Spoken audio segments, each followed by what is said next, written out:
let me introduce our guest. Glen TAYLOR is an author and consultant specialized in minority francophone education in Canada. An Anglophone from Alberta who married a francophone spouse, he became involved as a parent volunteer when his first child started francophone school. He went on to collaborate with several regional and national organizations in order to promote the involvement of parents in their children's francophone education, of all parents regardless of their levels or francophones, French-speaking skills. Glen has given a great many workshops and presentations all over the country. And he has published a book in English called Fusion, written specifically for mixed francophone couples, francophone, non-francophone couples, forgive me. And this book is the only resource of its kind in Canada. We are very happy that Glen accepted to present this webinar. And so now, over to you, Glen, and I will be back with question period at the end. Thank you. Good evening, everybody. The title of this webinar, as you can see, it's the challenges of Francophone education for non-Francophone parents and their Francophone spouses. But you know what? I kind of changed it for my first slide here.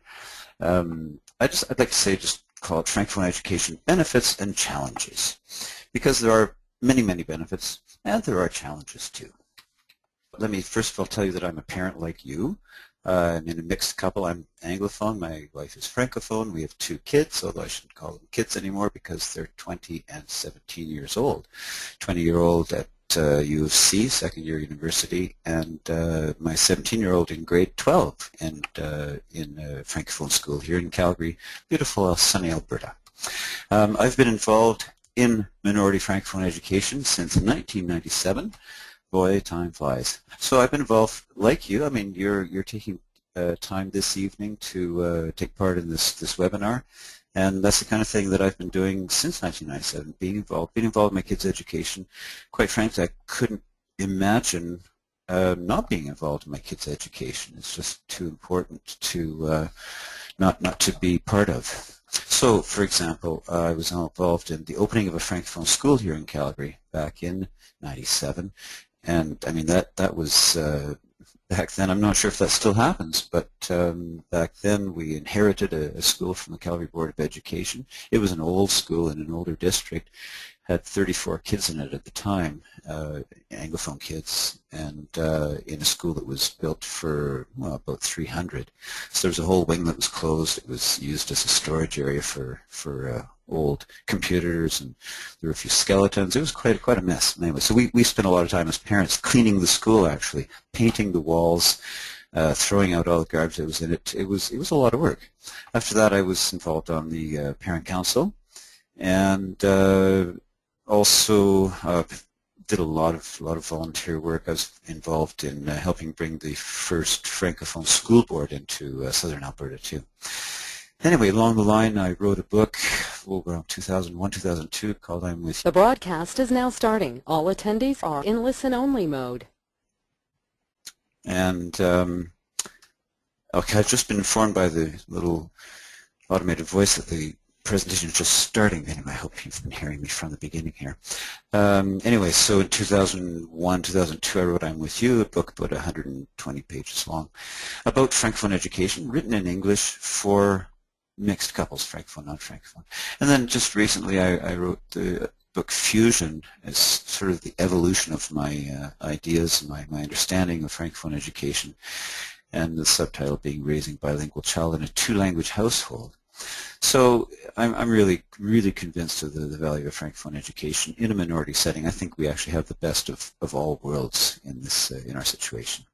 And today, after the first book came out, I started being invited to give presentations and workshops, and sort of snowballed. And today I work as a consultant throughout Canada with school boards, with Francophone parent federations, with other groups.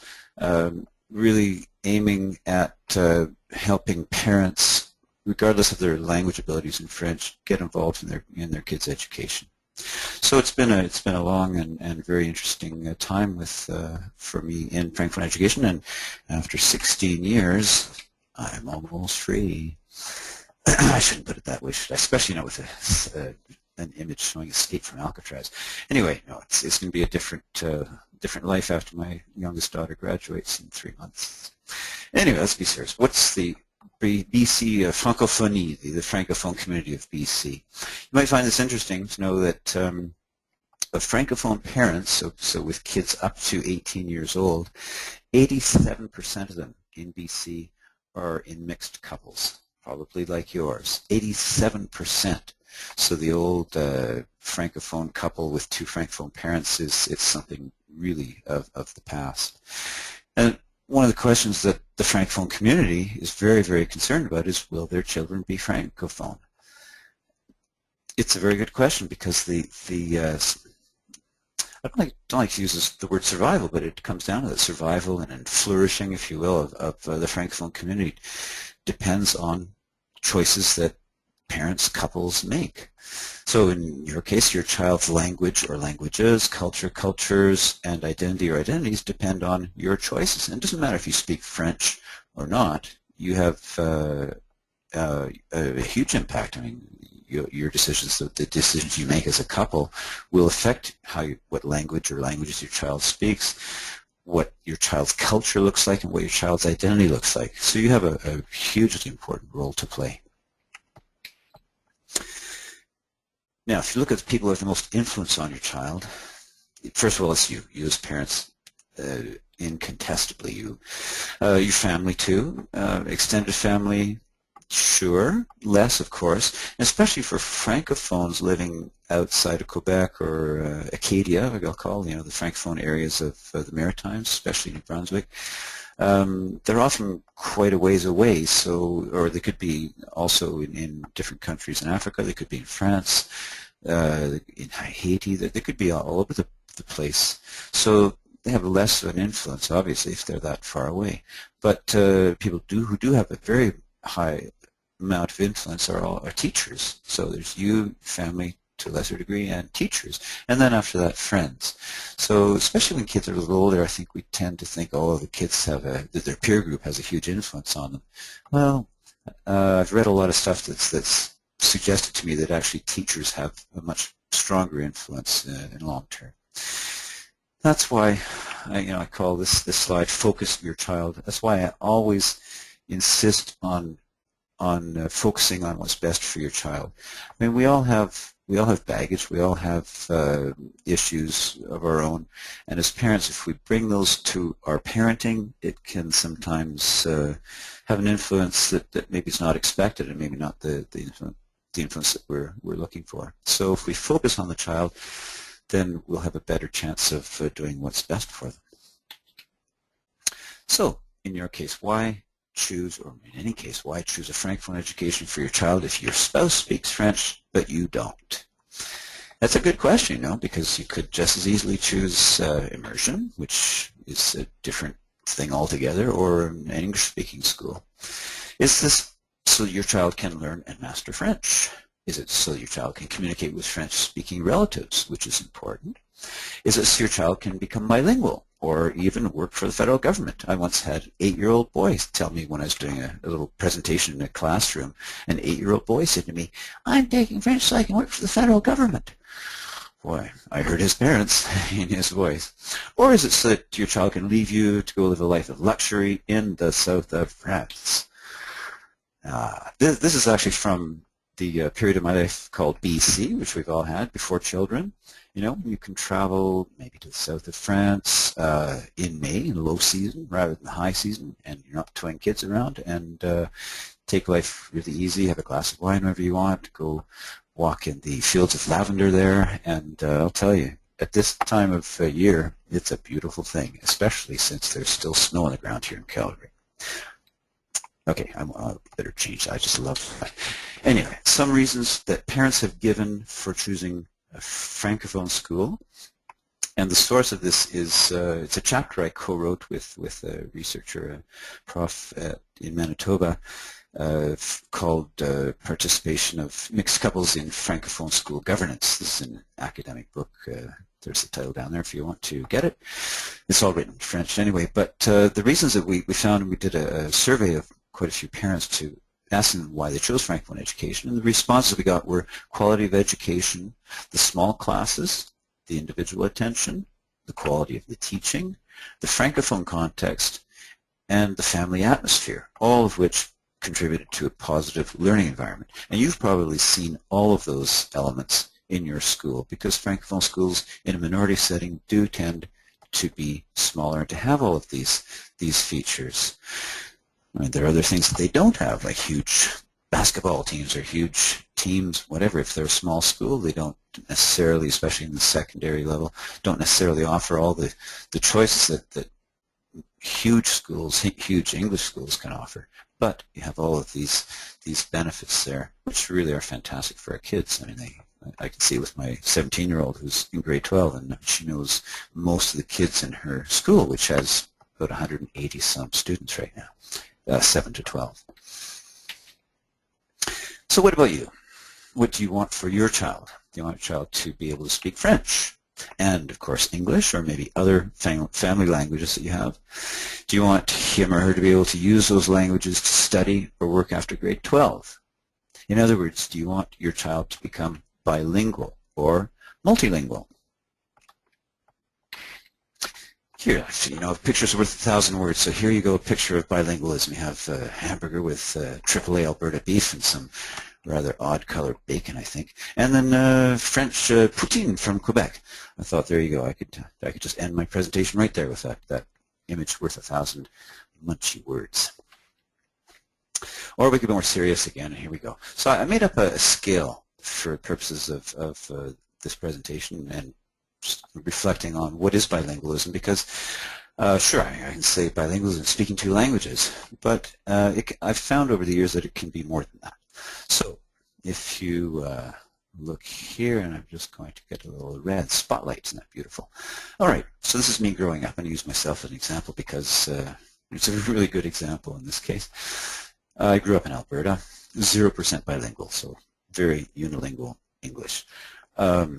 Yeah, sure, there was a time in my life when I didn't even know what the word français or French was. I didn't know that people spoke more than one language. And yeah, I didn't grow up in the 18th century, but anyways, I mean, I grew up, first of all, in Drumheller, which is a small town, and there were no French people there, I can tell you that.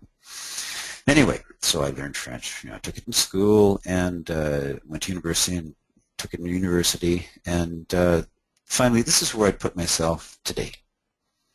And I still make mistakes. I still have a heck of an accent in French. And I can, sometimes I hear the mistakes I'm making, sometimes I don't. Sometimes I make a fool of myself, and I don't even know it. But so this is where I put myself on the scale that I've created for our purposes. Sometimes when things are going really well, I'll put myself maybe this far. But a lot of times when things aren't going as well in French, I'll put myself back here because I stumble over every second word. So I learned French as an adult, and this is the limit of how good it's going to get for me. All right.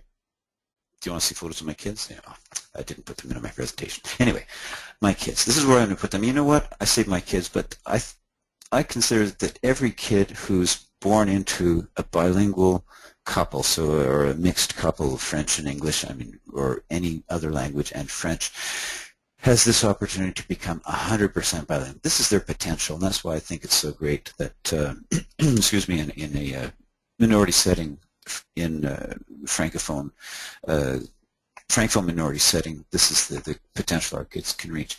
And this is where I put my kids, 100% bilingual. Okay, sure, this is my scale, and what do I mean by 100% bilingual? Well, let me tell you, it's more than just speaking two languages, because my kids grew up with both English and French. My wife has always spoken to them in French. I mostly speak to them in English. I did speak to them for a while in French, just because, especially when we first moved to Calgary, we were a bit concerned about how well they'd learned French. So, with my imperfect French, I would speak French to them too. But generally, they grew up with the two languages. And what they did, and why they're up at this end and I'm still down here is that they grew up with all the things that kids grow up with when they're learning, when they're growing up. So songs, poetry, the arts, you know, and they developed a visceral, I'd say, a visceral connection with the languages. I mean, they feel in both languages. They have emotions in both languages. They have an emotional connection to French, an emotional connection to English. So, you know, when it comes out, and I mean, they're older now, so they don't fight like they might have done in the past.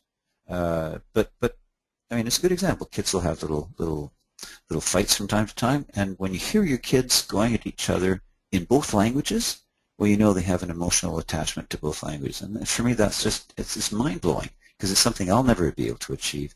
And it's so fluid that it's just something that I think it's just beautiful to watch or to witness. So what's bilingualism? For me, yeah, it's speaking two languages, but it's more than that. It's having that emotional connection. It's having the cultural references.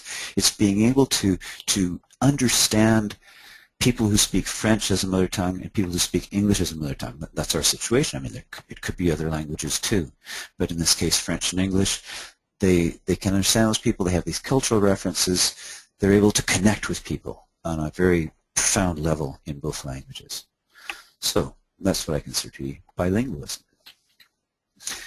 How do you reach 100%? I mean, that's the $64,000 question, isn't it? First of all, you should know that your child will learn English thanks to the English-speaking society in which you live.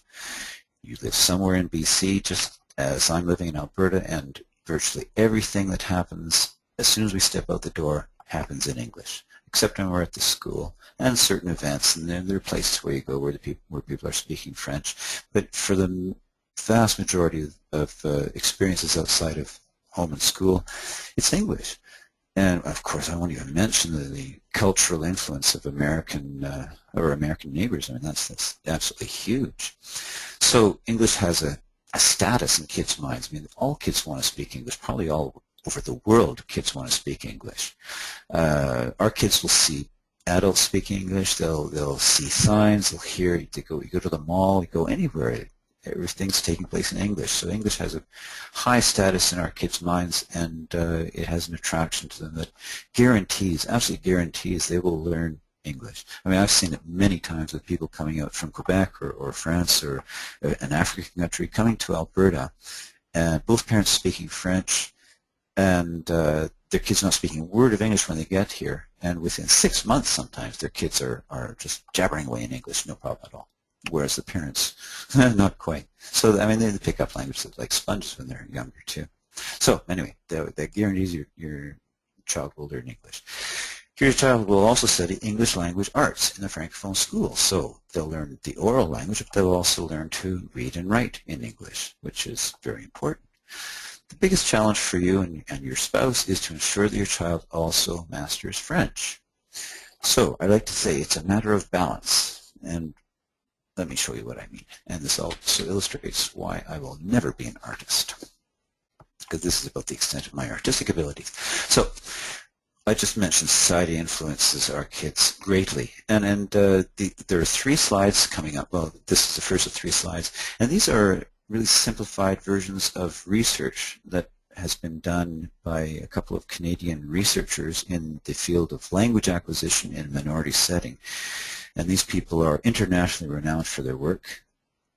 And what they found was that, and they put it into this balance like this, that the weight of society, the weight of everything around kids guarantees that they will learn English. And as you can see here, what's missing is something to ensure they learn French too. So, a step towards establishing a balance, a lot of us will enroll our kids in a Francophone school, and that's where they'll speak Francais. They still have English in the society, and it's still a very heavy weight, and in fact, as you can see, it's double what the school is there. So, you can enroll your kid in a Francophone school. It's great. Excellent way to start getting them, creating the conditions for them to become bilingual. It's even better when you add French outside of the school. So in this case I put home, but that would just, let's say, be in the kids' life, just everyday life. So the more French you can expose your child to, through school and especially outside of school, the more likely you'll be to be able to establish a balance between all of the English that society is teaching your kid and the French that you want your child to learn. So it might seem a bit, from the outside, it might seem a bit imbalanced because, you know, somebody could say to you, well, look, you got your kid in a francophone school. What is this? Why is anybody speaking French to your kid outside of school? You're exaggerating. But, well, no, you're not. And this is really what the research showed. Yeah, so that's, as I say, an image is worth 1,000 words. That's a good image to remember. So the francophone school can help your child learn French. But really, what is its mandate? And it gets interesting because the more time you spend in a francophone school, the more you see how complex its mandate is. So its mandate, academics, absolutely. I mean, that's the fundamental reason for any school to exist is academics. But the francophone school also has the mandate to ensure that kids master French and English. So there's a language mandate. They have a mandate to, or the francophone school has a mandate to ensure that your child gains culture, francophone culture, a francophone identity also. And now I say culture and identity, in fact, I could also say a component of the identity, because I did an interesting experiment with my kids a few years ago. Actually, it was when I was writing Fusion, and they actually helped me find the title for it. But at one point I sat down with them separately, so I didn't want the older one influencing the younger one. And I said to them, are you francophone or anglophone? Because even by then they're completely fluent. They were right up there on my scale. And they both sort of refused to say they were one or the other, because it was clear to me what they were saying was that if they said they were anglophone, they'd be sort of ignoring half of their identity. If they said they're francophone, they'd be ignoring the other half of their identity. So the francophone school has the mandate to help our kids get the francophone identity, language, culture, identity. But in the big scheme of things, what I see with my kids is that it's more a component, a francophone component of not a dual identity, but a very complex identity. But still, the mandate is the focus on French and the francophone identity, culture. And also the francophone school is a pillar of the community. In many communities, it's the only institution that francophones have. So it plays a very, very important role in helping the francophone community thrive. If there was no francophone school, in a lot of places you wouldn't have a francophone community. The people would move, or they would lose their French.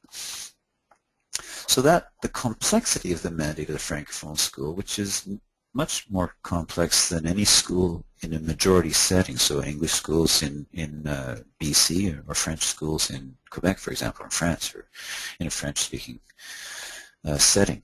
And all of that means more work. More work for students, for teachers, administrators, trustees, and, of course, you as parents. You know, I facilitated a day-long workshop or retreat with just earlier this week, actually, with administrators, school principals, and teachers from a school district. And I mentioned this. I said to them, when I'm giving workshops to parents, I tell them that they should be expecting to work more when they send their kids to a francophone school. But how about you guys? You're teachers, administrators, principals. Can you tell me how it's more work for you? I'll tell you, it's like opening the floodgates. I mean, they weren't complaining, but they certainly let me know that, yeah, it is a lot more work. In fact, one principal said, I would think that it's probably twice as much work being a principal in a francophone school in a minority setting than if I was a principal of a francophone school in a French-speaking setting. There's just so much more to do. Teachers have to be role models. The administrators have to deal with a bureaucracy that it just never ends, the amount of bureaucratic hurdles they have to jump over. And it doesn't matter what province they're in. You probably are well aware of lawsuits that have been launched in different places, including BC, just to get an equivalent education for our kids. And so, anyway, I could go on and on, but I won't. It's a lot of work for everybody, but it's especially for you as parents. But the payoff for all of that is that your child will master French and English, will develop Francophone cultural references or cultural baggage, however you want to put it, and build a Francophone identity or a component to his or her identity, and succeed academically. It's, like I like to say, and we've all been in a situation where we have something, we tackle a huge challenge, and something that seems, could seem insurmountable, or just involve a heck of a lot of work, and we think, whoa, boy, that's going to be a lot of work. We tackle the challenge, but when we get to the point where we've completed what we have to do, there's a heck of a feeling of satisfaction. I mean, it's the bigger the challenge, the bigger the payoff, is the way I like to look at it. So let's just talking about the payoff in these 4 points. For the third one, build a Francophone identity or component. Let's have a look at the Francophone identity of people in BC. So this is, I took this from my website, francophoneeducation.ca, and this is from the census from 2001, 6, and 2011. And you can see here, I'll get my magic rule. What I did was I looked at the data for people who had French as a mother tongue. And you see in 2011 it's almost 71,000. Then I took those people and I found tables that showed, of those people who have French as a mother tongue, how many have only French as a mother tongue? Well, 57,000. But what about people who have French and English as two mother tongues, which is entirely possible. I mean, StatsCan has recognized the validity of more than one mother tongue for, I think, 30 years now, or anyway, for a very long time. They've recognized that this is a valid situation to have two mother tongues. If you look here, it's quite astounding. 8,600 Francophones in BC are also Anglophones, if you want to put it that way, because they have both French, excuse me, and English as mother tongues. 8,600. That's quite a jump from 2006. I don't know why it would drop from 2001 to 2006, but in any case, it's higher than both of those. French and a non-official language, so any language that isn't one of the two official languages of Canada, 3,300, over 3,300. That's quite a jump too. And French, English, and a non-official language, so people who have three mother tongues, 1,500. So I find this really interesting because you have people who have French as a mother tongue, but of those people, they can also have other mother tongues. And I would hope to see these figures here, well, in these three categories here, rise from census to census, because if they do, tell me that the Francophone education system is really working well. Because, as I say, 87% of Francophone parents of kids in the Francophone education system are in mixed couples. So they have spouses who speak English or a different language, or in some cases they have three languages in the home. And their potential is incredible, and this is the result of that. So I find that really, really interesting to see. Now, here's something I mentioned 2 slides back, success, academic success. Now, how does that work? And especially, how does it work so that our kids who do all their studies in French can end up going and studying in English or working in English? They could go to tech school, to college, to university in English and succeed. How could that possibly be if they've spent their entire academic life studying in French? This is the example I like to give. And another second and last example of why I'm not an artist. This is a double-peaked iceberg. Is that the right word? Peaked? Yeah. Anyway, it's an iceberg with 2 tips. So, and here is the water. A very, very calm day, as you can see. And what this illustrates, this is also based on a lot of research. I like to just make things simple so I can understand them myself. So what this shows is that if a child learns, for example, chaise in French, if a child learns what a chaise is, okay, so it's a chair, you can see, obviously you probably know it anyway, it's a chair in English, but they learn chaise, they learn it all in French. What they learn, they can learn what its shape, all the different shapes of chairs, what their composition is, so they can be made out of wood, plastic, metal, whatever.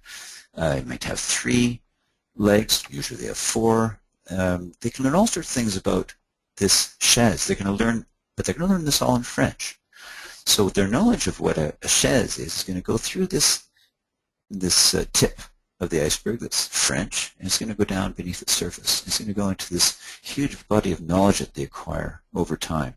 And what this knowledge is the understanding of an object or a concept.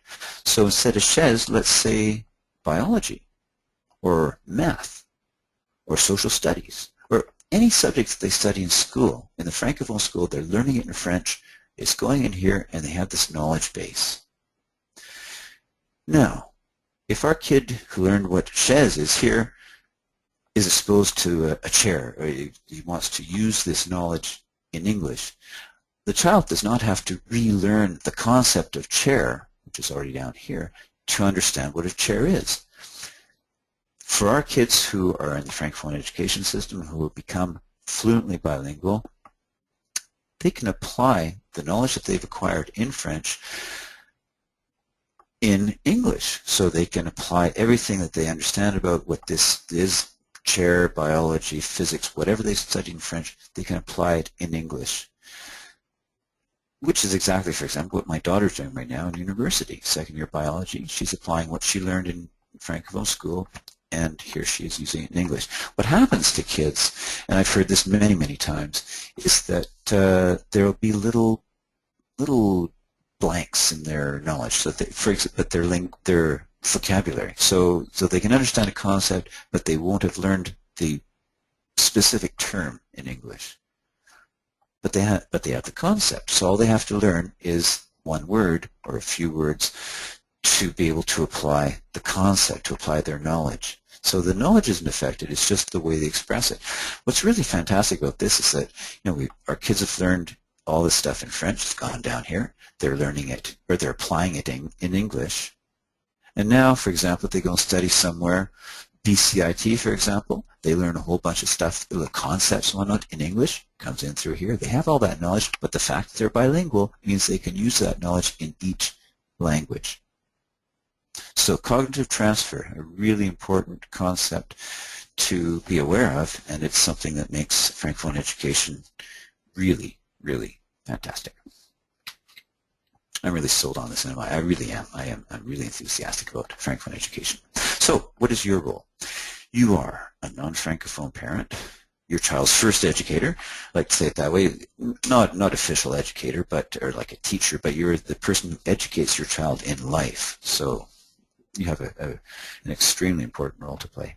You're probably, I'm assuming because this was for this presentation is for mixed couples, Francophone or non-Francophone parents who are in a mixed couple, so I'm assuming you also have a spouse who is a Francophone. And you are a model for your child. You're both models for your child. So what's your role? Here's a good start. I mean, your role as far as learning French, helping your child become a Francophone or gain that Francophone component to his or her identity. Actively encourage your spouse to speak French with your child. You know what? There's a lot of Francophone parents who don't speak French with their child. And in a lot of cases, it's because they haven't confirmed with their spouse that it might be a good thing to do. They might not realize that it's very, very important, or they might not have had a discussion to really be on the same wavelength about their child. So this is a really good place to start. This concept of one parent, one language, you might have heard of it before. It's been around at least 30 years, maybe more, through studies. And what it shows is that when you have one parent speaking one language consistently with a child and the other parent speaking a different language consistently with the child will code each parent with that language and will just sail along learning both languages very easily. So it's an approach that is quite simple, and it really, really pays off. And in my mind, it's the minimum. If for a couple with two languages, if they each parent speaks their mother tongue with their child, that's just an excellent, excellent basis for helping your child become bilingual. Okay, exercising this role means building a shared vision with your spouse. Easy. I think it's easier said than done. In fact, I know it is. How can you build a shared vision? What a lovely young couple there, sitting and holding hands and discussing things. And you know what? That's kind of the way you have to do it. It's not an adversarial thing. It's a positive thing because you're thinking about your child. What's best for your child? That's what you both have in mind. So how about if you share with your spouse how comfortable you are with French? I don't say in French, but with French, like hearing it, speaking it, reading it. How comfortable are you with it? It's very, very important. It's a very important question because people who aren't comfortable in French probably aren't going to be really thrilled about having a lot of French spoken around them. But maybe they are. It's a matter of being aware and being open and sharing that kind of thing. How do you feel when you're the only non-French speaking person in a group? If you're like me, I remember the first time I was at I guess it'd probably be a Christmas supper with my in-laws. And the first time, okay, I'm a calm, cool, collected Anglophone from Alberta. My spouse comes from Quebec, and we went into this festive occasion, and let me tell you, I felt like I was in a different planet because they were speaking loudly and arguing and laughing and just having a great time. Mostly well beyond my French abilities, so I could listen and sort of marvel at how it was going and not understand a single thing. Or well, I could grasp things here and there, but I couldn't follow it all by any means.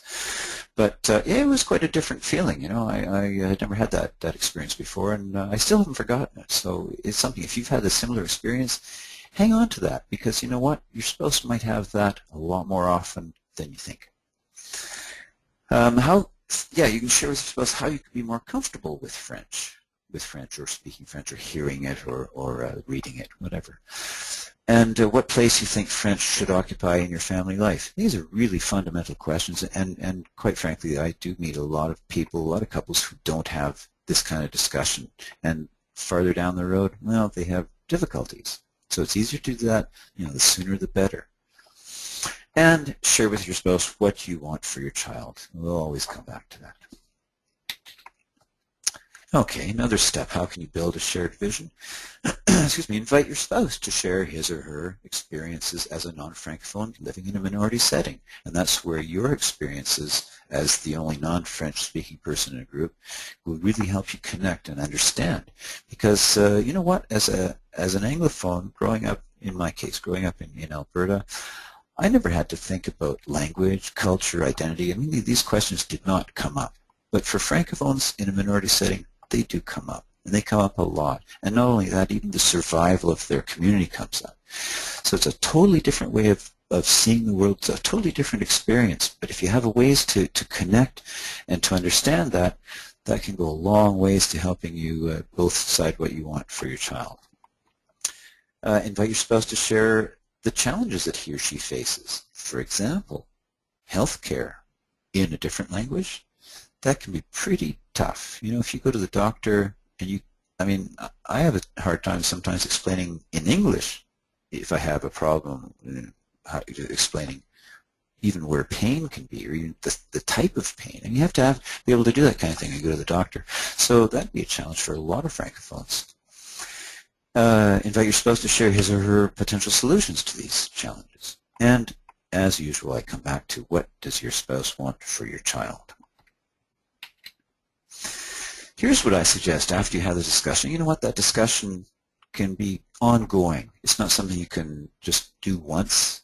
It's something you have to keep doing over and over again. Keep in touch. It adds a different dimension. I mean, if you were with a person, if your spouse was a person who spoke your language, you wouldn't be having these discussions. You wouldn't have to. But you're with somebody who has a different language and culture, and it's a richness for you both, and for your kids for sure.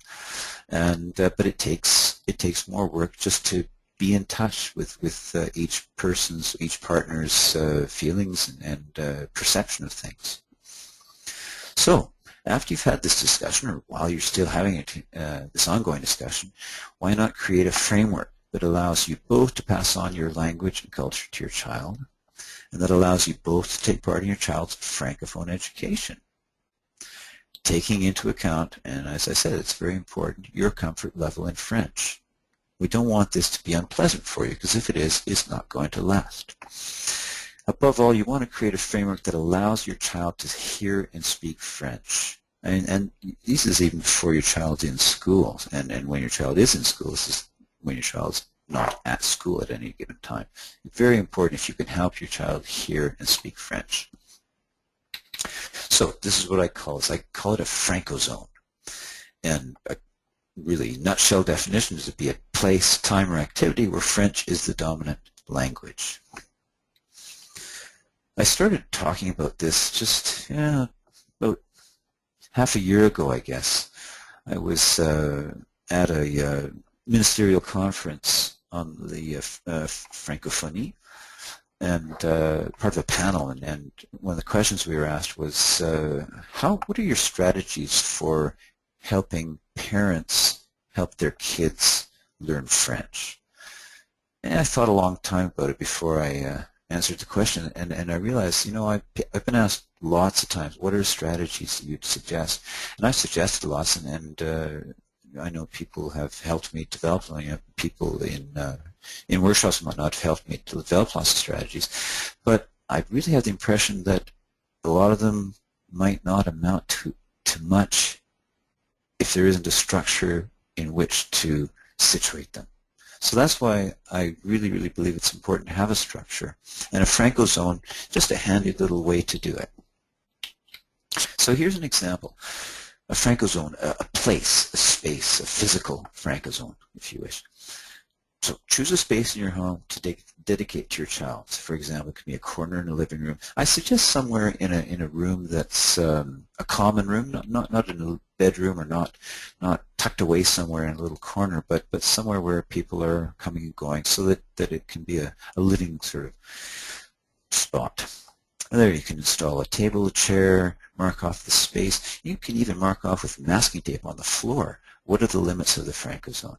Otherwise, at least somehow make it clear that this little space is where French is the dominant language.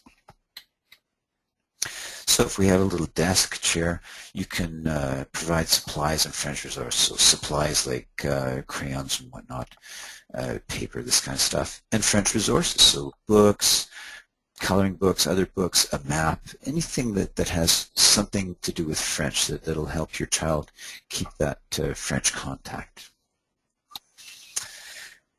An important aspect of the Franco zone is making some rules. So a simple rule could be everyone who enters the space must speak French. We all need rules, especially kids need rules, and this is just another example of creating a rule that would actually really help them a lot. So, simple rule. Create habits too, because that's what rules do, don't they? They help us create habits. I mean, the book, The 7 Habits of Highly Successful People, was that? I can't remember the title, but this idea of having constructive habits, very, very important. So here's an example. Each day after supper, we'll spend 30 minutes in the Franco zone. Maybe you could say 3 times a week, or 2 times a week, or 5 times a week, whatever. But it's creating habits, doing something over and over again that will help your kids develop their French abilities. Speaking of habits, the Franco zone becomes the place where your child does his or her homework. And kids do get a lot of homework these days, don't they? Yeah, homework. Homework is something that a lot of parents are concerned about when they, especially non-French speaking parents, when they enroll their kids in a Francophone school. But what is parents' role as far as homework goes? I've written some really anodyne things. Okay, show interest, encourage, follow up. Seems pretty simple, right? First of all, homework is supposed to be applying or repeating what kids have learned in the classroom. So it's not supposed to be something new. I mean, generally it's not. It's them working on concepts and stuff that they've done in the classroom, so they should already have a pretty good idea of what it is they're supposed to be doing and how to do it. So I say show interest. Well, yeah, do show it, but actively show interest. The kid who comes home and whose parent says, go do your homework, and that's it? Well, that's showing a tiny bit of interest, I guess, but the person or the kid whose parents sit down, like these two images here, whose parent sits down with him or her and says, hey, show me your homework. What are you doing? Take a really active interest. That makes a huge difference. Encourage your child. You don't have to be able to speak French to encourage them to do their homework and to do it well. And follow up with the teacher. If you don't know what's going on as far as homework goes, get in touch with the teacher. I have yet to meet a teacher, and I've met a heck of a lot of teachers, let me tell you, right across the country. I have yet to meet one who will refuse to partner with a parent who is interested in his or her child's education. So they are your greatest partners in this. And also, your role is to create conditions for doing homework. So set aside a time, a place, a Franco zone, for example. Make sure you have the tools, the resources that your child needs. Provide a framework. You create that framework for your child to do his or her homework, and you've helped him or her in a very important way. And it doesn't matter what language you speak. Okay, Franco zone in time. All this is reserving time for French. So, for example, each Tuesday and Friday evening, watch TV or watch a film in French. But make sure you do it regularly, and it'll become a habit. I know people who watch hockey games in French, and there's no Don Cherry in French, and that seems to please some people. Enough said about Don Cherry. Anyway, it's a habit that they developed early on, and they just keep doing it. Kids that get used to watching. I mean, it's simple to follow, and it's fun for them. They do it together, and it values French. Here's another example of Francophone in time. Daily weekly activities. Every Sunday we have supper in French. I've met quite a few families actually who will have one supper a week in French, and it doesn't matter how well or poorly the non-French speaking parent gets by in French, because most people do know a few words and they can learn them, especially when it's fun. Your kids will help you learn words and they'll have fun doing it. Kids love to teach parents things. Or here's a good one. Each Saturday we clean the house. What a lovely thing. Singing in French. You know what? My kids would never ask me to clean the house singing in French. In fact, they would never ask me to sing in French. But here's a good example. How many of us spend time on the road driving our kids to lessons or practices? I mean, every week probably. A lot of you are driving your kids around. So how about every time you drive to lessons or practices, you listen to French music? It's a simple way to do things, and it helps them be exposed to French.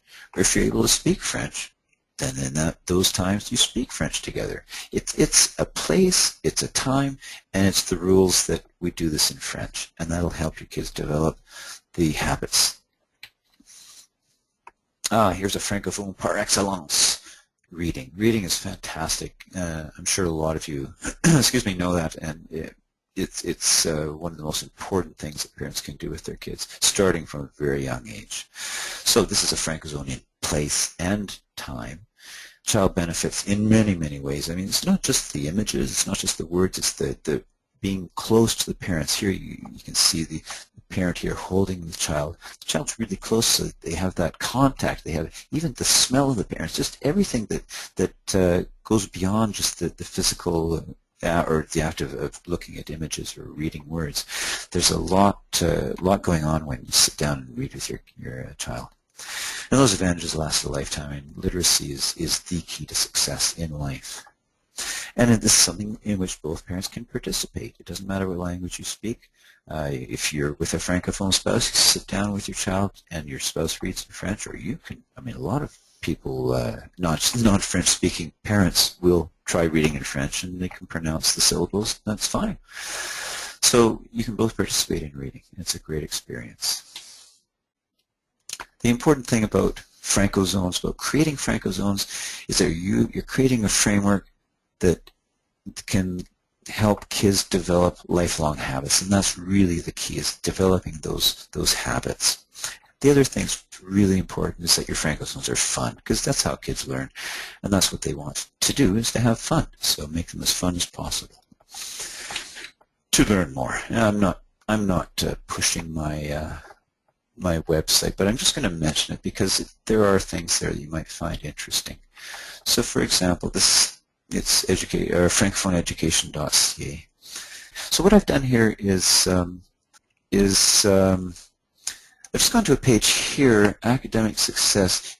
You'll find this interesting. Anybody who's concerned about their child learning English and becoming bilingual in a Francophone school in BC. Well, this is a press release put out by the Conseil scolaire francophone of BC that shows that tells about the results on provincial exams.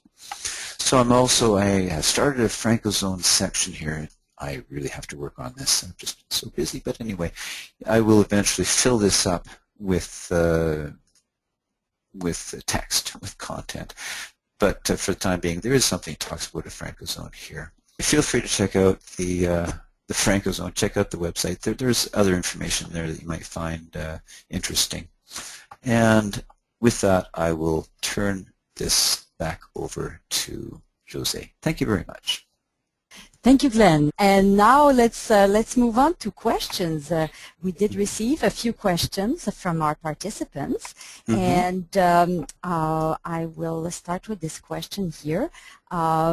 My roots are Japanese, and I sometimes speak to my child in that language, and so do my parents who live here. My husband is French, so we can enroll our child in a Francophone school, but won't having 3 languages just confuse matters? What would you respond to that, Glen? Well, first of all, I'd say that's great. What a lucky, what a lucky child or children that you have. Yeah, no, I don't think that it would confuse your child. I don't think it would be a problem at all for you to speak Japanese with your child or to have your parents speaking Japanese with your child. And as I was mentioning earlier on in the presentation, one parent, one language. I mean, depending on how much you speak Japanese, you could perhaps speak it quite often with your child. And as we saw with the balance, your child will definitely learn English. If your spouse could speak French with your child, and if you enrolled your child in a Francophone school, then you would really have the all it takes to raise a trilingual child, which would be just fantastic. The other thing I'd say, if you don't speak that much Japanese, still I wouldn't hesitate to use both English and Japanese in different circumstances. You know, our voices are different when we're speaking different languages, and kids pick up on that. So I'm pretty sure your child would be able to, over time, and probably wouldn't take that long, be able to understand that you're speaking 2 different languages and just code that in to his or her language capabilities. So I'd say definitely go for it. Speak as much Japanese as you can, and encourage your parents to keep doing that, and have your spouse speak French, enroll your child in a Francophone school, and that's it. You have all the makings of a trilingual child. Excellent, excellent. Thank you. Another question. I know some French from my school days, but even inside a Francophone, I would hesitate to use it because I don't want my child to make the same mistakes that I make and have an English accent when they speak French.